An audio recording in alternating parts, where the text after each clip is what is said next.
Now, let's join ace broadcaster MAMODE AKUGHA as he takes us inside the Niger Delta. Hello out there and welcome. It's Inside the Niger Delta, the authentic voice of Nigeria's oil-rich region. I'm your regular host, MAMODE AKUGHA. The Niger Delta Ethnic Nationalities Youth Leaders Forum has called on development stakeholders and residents of the region to continue supporting the Niger Delta Development Commission, NDDC. The youth group said sustained public support will enable the Regional Intervention Agency to continue delivering social amenities and critical infrastructure, such as roads and bridges, to communities that have long been without these basic necessities. The group made this known last week during a press briefing in Port Harcourt, where it also commended the NDDC for reviving hope and driving major transformational projects across the Niger Delta. Over 25 years ago, in the year 2000, the Niger Delta Development Commission, NDDC, was established as a special purpose vehicle to drive the wheels of comprehensive development across communities in the country's oil belt, which had suffered decades of neglect, leaving residents with little or no social and physical infrastructure. Its scorecard may leave more to be desired, but it is, however, undeniable that the Commission has made modest progress, especially in recent times. The new leadership under President Bola Ahmed Tinubu appears to have repositioned the Commission on the path towards alleviating the sufferings and struggles of people in largely underdeveloped communities across the region. Under the leadership of Governing Board Chairman Chiedu Ebie and Managing Director Dr. Samuel Obuku, the Commission is rebuilding trust with communities through the completion of several abandoned road and bridge projects, classroom blocks, and water supply schemes. It has also revived initiatives like the NDDC Free Medical Outreach and Postgraduate Scholarship Programs, among others. Making reference to all these last week, youths under the aegis of the Niger Delta Ethnic Nationalities Youth Leaders Forum commended the Commission for reigniting the hopes of the people across the region. Dr. Samuel Obuku has revived confidence through completion of abandoned projects, strengthen stakeholders' engagements, align NDDC's work with federal government priorities, restored credibility by pursuing transparency and accountability. Before now, you will agree that the whole of Niger Delta, there's hardly a community in Niger Delta that is not littered with abandoned projects.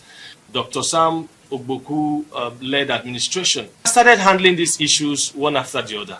Give him more time. We will see some of the completion of major projects that have been initiated some 20 years and several years ago. Speaking further, the umbrella body of youths from the region dismissed claims of any purported protest against the managing director of the NDDC, Dr. Obuku, by youths of the Niger Delta. We are seeing calculated attempts to destroy the image of our brother, Dr. Samuel Obuku, who is today MD of the Niger Delta Development Commission. As a people, they should engage the person rather than going into calculated distance of dragging the commission in the mud again. Remember, if any of us have lived within the Niger Delta, this is the first time the NDDC is becoming at least somewhat bankable in its public rating. In a similar development in Abuja last week, youths under the Pan-Niger Delta Forum, PANDEF, Abuja chapter, also discredited reports of a planned protest against the Commission and its leadership. The Pan-Niger Delta Youth Forum recognizes and appreciates the visible, measurable, and commendable efforts of the current NDDC Management Director, whose leadership has infused renewed focus, administrative discipline, and developmental momentum into the Commission. We categorically state that the Pan-Niger Delta youths neither authorize nor endorse any protest. The youth group agree that the dark days of unnecessary antagonism and distraction are behind them, and that now is the time for all well-meaning members of the Niger Delta to join hands with the managers of the commission to drive the region forward. Inside the Niger Delta. The governor of Delta State, Right Honorable Sheriff Oborewori, has promised Deltans more infrastructure and human capacity development initiatives in the year 2026. Governor Oborewori made the promise last week during the official groundbreaking ceremony of a flyover bridge at Otowodo Junction in Ughelli North local government area of the state. The 39.3 billion naira worth project is expected to address the traffic problems along the busy Otowodo area and to promote economic activities for the people. It was a busy week in Delta State as the governor, Right Honorable Sheriff Oborewori, hit the ground running with multiple engagements shortly after the holidays. The first official engagement for the captain of the More agenda in the oil-rich state was the groundbreaking ceremony for a flyover bridge at Otowodo Junction in Ughelli North local government area of the state. Governor Oborewori explained that the Otowodo Junction had become one of the busiest and most congested traffic spots in the state. Let me use the opportunity to inform Deltans that this year our government will flag off many infrastructural projects and human capital development programs across the state that will have direct impact on our people. The Otota of the Ughelli Kingdom, Chief Peter Itobore, and commuters along the axis commended the governor for what they say is a timely intervention. I most sincerely thank you, Your Excellency, for the award of this all-important project in this ever-busy corridor of Otowodo Junction. It is highly impressive because this is beyond our expectation. Because going from here to Port Harcourt now, it will be very flowable. From here to Asaba, flowable. For my governor to come to award our flyover, I'm very, very happy. So when they do this flyover, he go help us. He must really help us and he go make our environment for this IC change. Following closely, last Wednesday, the governor of Delta presented 65 brand new sports utility vehicles, SUVs, to traditional rulers in the state.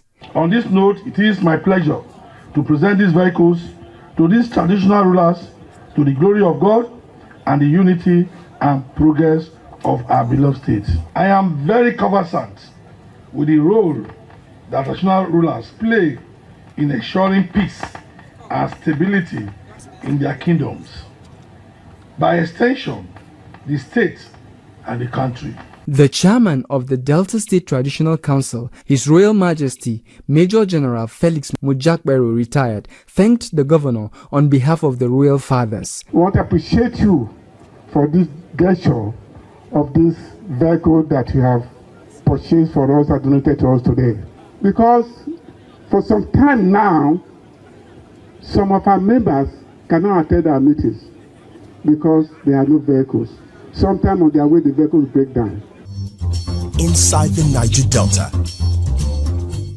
The Executive Director of Finance and Administration of the NDDC, Alabo Boma Iyaye, has assured residents of Borokiri in Okrika local government area that plans are underway to compensate property owners affected by the ongoing Borokiri-Okrika Road and Bridge project in Okrika local government area of Rivers State. He made this known during a visit to the project site where work was being temporarily suspended to identify affected properties. While many were still enjoying the Christmas and New Year holidays, the Niger Delta Development Commission NDDC began the year with the inspection of some ongoing projects in Okrika local government area of Rivers State. First, the Executive Director of Finance and Administration of the Commission, Alabo Boma Iyaye, led a team to inspect the ongoing Borokiri-Okrika Road and Bridge project in Okrika local government area of Rivers State. Contractors have started work from the Okrika alignment, and to the best of my knowledge, they have gone far. However, nothing is happening from the Borokri alignment. So we felt we should come and see what is the problem. And they have told us the issue is nothing other than compensation. So in due time, you will start receiving your payments. Community leaders across the project area, including the Amayanabo of Borokiri Kingdom, His Royal Majesty Beresiri Wilfred Yemayaye, are happy, noting that the attention the project now enjoys is a testament to the resolve of the NDDC to improve their lots. My joy is overwhelming, is unmeasurable, in the sense that this is a long-time project we've been expecting to be perfected. The benefits are very, very numerous. From there, the team also made a stop at the ongoing 4.2-kilometer Nonwa-Ogo Road, which connects Nonwa-Gbam in Tai local government area to Ogubolo local government areas of Rivers State. Speaking at the site, the Executive Director of Finance and Administration noted that the project is critical in providing an alternative route for residents and improving socio-economic activities in the area. From there, the team then proceeded to supervise a town hall that the NDDC is constructing in Ogu Town. Success Okegbu and Pastor Okoroma Jonathan are residents who commended the commission for the project, which is already at 80% completion. The town hall is amazing, really. It gives beauty to the community. We appreciate the NDDC. The road there is very, very bad, no fine. See the roads, water everywhere. No, if you pass for the road, but now the road now don't dey fine, don't dey okay. And the street lights, the place is shining. The team also moved to Okochiri community in Okrika local government area to inspect an ongoing land reclamation and shore protection project. Like many communities in the oil-rich Niger Delta, Okochiri is a riverine area that was once largely swampy with little available land for development.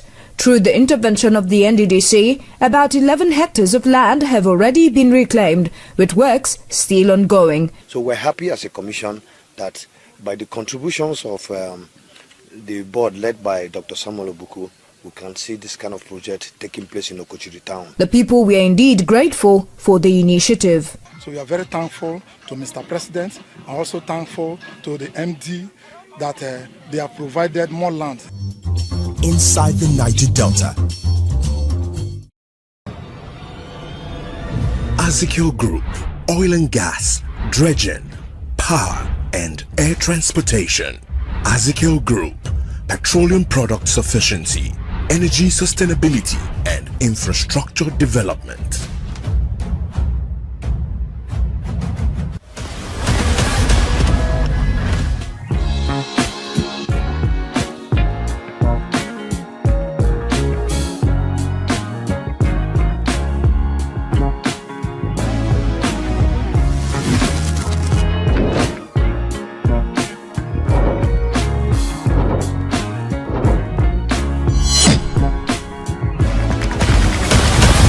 Cubana Millennium City, Asaba, a statement in luxurious living. The much talked about Cubana Millennium City project in Asaba Delta State is gradually taking shape as construction activities is already intensifying in the new year. Community leaders and residents say the real estate project designed to offer a blend of luxury and comfort in accommodation is already boosting socio-economic activities in the area. The landmark project, which commenced about 3 months ago, has been described by industry players as one of the largest housing developments in the entire Niger Delta region. They also commended the Delta State government for providing a conducive environment for investment. The once quiet Wichtech Junction area off Bini Road in Asaba, the Delta State capital, previously known for its low level of commercial activity, has since been transformed, with business and social activities now picking up steadily in the area.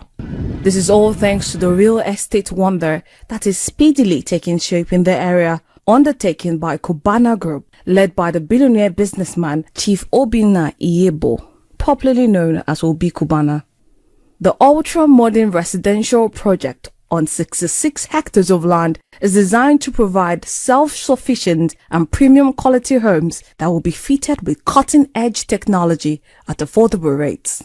Construction started about 3 months ago, with the Delta State government performing the official groundbreaking ceremony on the 2nd of December 2025. And by special grace of God, this project is already successful. With work picking up again this January, Inside the Niger Delta visited the site where several flats out of the initial 150 which are to be constructed in the first phase of the city are progressing well.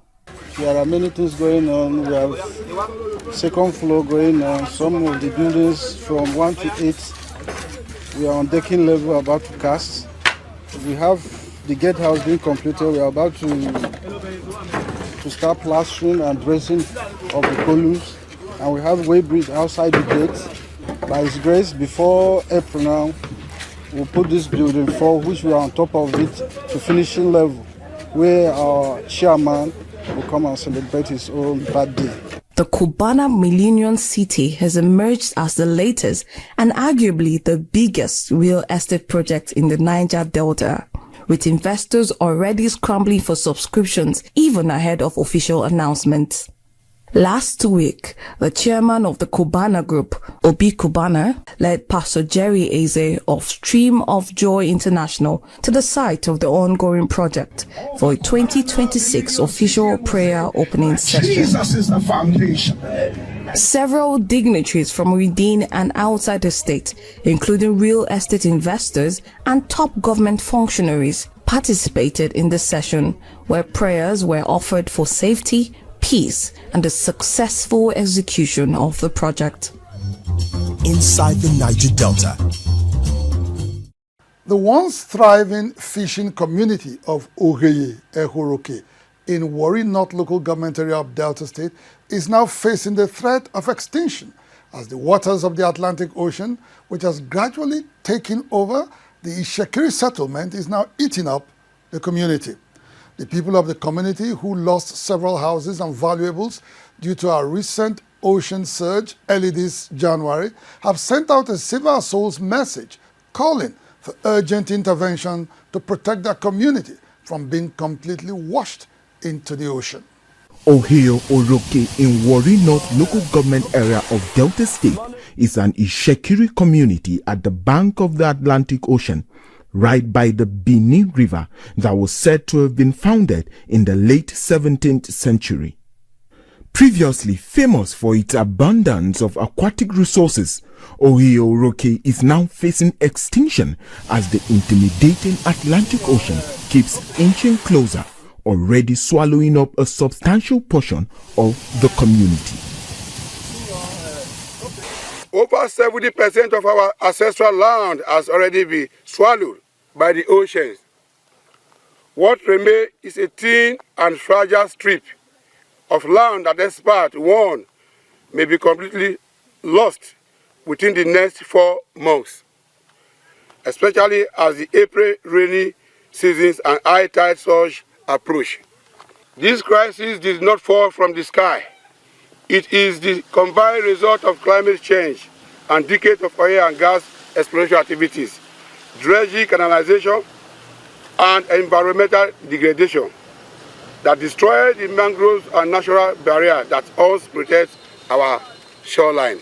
This community is within the Olero Dibi Abiteye fields of the oil mining lease OML 49.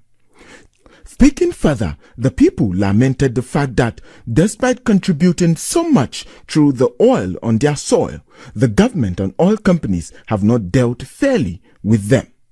While national assets are protected, our land is allowed to disappear. While pipelines are secured, we call on multinational oil companies operating in our territory to accept responsibility. Corporate responsibility does not end at token gesture, while host communities face extinction. Emergency shoreline protection using sand, cement, stabilized geobags can be deployed quickly to aid erosion and protect what remains of our land, while long-term solutions are planned.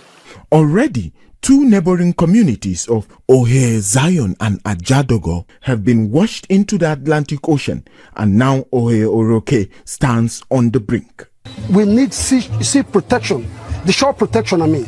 That shore protection is only what can save this land. This is not an isolated case. Many coastal communities across the Niger Delta are facing similar threats, with the danger worsening by the passing of each day. The call from residents remains the same. The government and all relevant stakeholders should put in place concrete measures to protect these communities from the growing risks which are now made worse by changing climate conditions. Inside the Niger Delta. The member representing Sagbama Ekirimo Federal Constituency in the House of Representatives, Honorable Fred Agbedi, says he will continue to facilitate and initiate projects in the area that will improve the living conditions of his people and ensure the overall development of the constituency. Honorable Agbedi made this known last week while supervising the over 31-kilometer Amazo-Age-Amatu access road and other ongoing projects in the constituency. The federal lawmaker assured residents that he will continue to engage with contractors to ensure that the projects are executed to standard and built to last. For several days since work resumed this January, Fred Agbedi, the member representing Sagbama Ekirimo Federal Constituency of Bayelsa State in the House of Representatives, has been touring communities in his constituency, interfacing with residents and supervising projects he facilitated to ease their burdens. One of the projects inspected by Honorable Agbedi and his team is the 31-kilometer access road from Amazo through Agepambush and Orobiri to Amatu, one community in Ekirimo local government area. This distance they are working on is 6.1 kilometers, which makes the entire stretch of the road we have cleared and backfilled to be 31 kilometers. And so this road is intended to ease things out for the people. Community leaders and residents in the area commended the lawmaker for standing with them and facilitating projects which they say are having direct impact on their lives and livelihoods. Iduni Kingdom, the headquarters, the ancestral home of Iduni Kingdom, having roads, we are so happy. And we want this to at least run the whole island. Other projects inspected by Chief Agbedi include a 12 kVA solar power generating set for a primary healthcare center and staff quarters in Agoro community, as well as a landing jetty currently under construction at Peretoru Federated Community. He also inspected a 6-classroom block at Tamogbene community. Chief Agbedi, who appeared exhausted after the tour, noted that he was pleased to see that the project aligned with the needs of the people. He, however, insisted that to ensure maximum benefit, he would prevail on contractors to ensure that the jobs are carried out in line with approved standards and specifications. Inside the Niger Delta. The Bayelsa State government has announced the burial schedule of its late Deputy Governor, Senator Lawrence Erujakpo. The governor, who rolled out the program last week at the State Executive Council meeting, said funeral activities will commence on Tuesday, January 27, with memorial sporting events, followed by a day of tributes on Wednesday, January 28 at the Government House Banquet Hall in Yenagoa. It has been over a month since the passing of the Deputy Governor of Bayelsa State, Senator Lawrence Erujakpo, an unfortunate loss that has plunged his family, friends and the Bayelsa State government into mourning. This reality has been reflected in the outpouring of tributes that have continued to pour in from across the state and beyond. At the maiden State Executive Council meeting for the year 2026, held last week, the Chief Mourner, Governor Doedire, disclosed that the State Burial Committee, chaired by the Secretary to the State Government, Professor Nimibofa Ayawe, has concluded arrangements for the funeral of the state's number 2 citizen. According to the governor, burial rites will commence on Tuesday, January 27, 2026, with memorial sporting events in honor of the late Deputy Governor. This will be followed by a day of tributes on Wednesday, January 28, at the Government House Banquet Hall in Yanagwa, the state capital. The remains of the late Deputy Governor would then be laid to rest on Friday, January 30th, 2026, in his hometown of Ofone, Sagbama local government area of the state. The family, the church, the government are in agreement, and we have agreed that the burial obsequies of our departed Deputy Governor will commence from the 27th of January. Born on September 5th, 1965 in Sagbama local government area of Biles State, Senator Lawrence Ewujakpo served as Commissioner for Works and Infrastructure under the administration of Senator Siriaki Dixon between 2012 and 2019 before a brief stint in the Nigerian Senate in 2019. He was later sworn in as Deputy Governor of Biles State alongside Governor Doediri on February 14, 2020, a position he held until his unfortunate demise. Widely known for his humility and people-centered leadership style, the late Deputy Governor is survived by his wife, children, and extended family members. Inside the Niger Delta.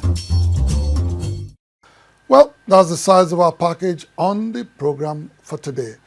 Inside the Niger Delta, the authentic voice of Nigeria's oil-rich region will be back same time, same station next week.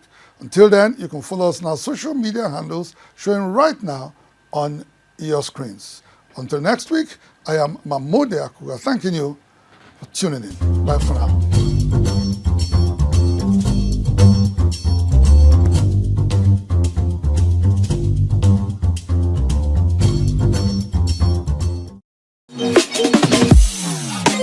Remember to subscribe to our YouTube channel at NDN TV Nigeria.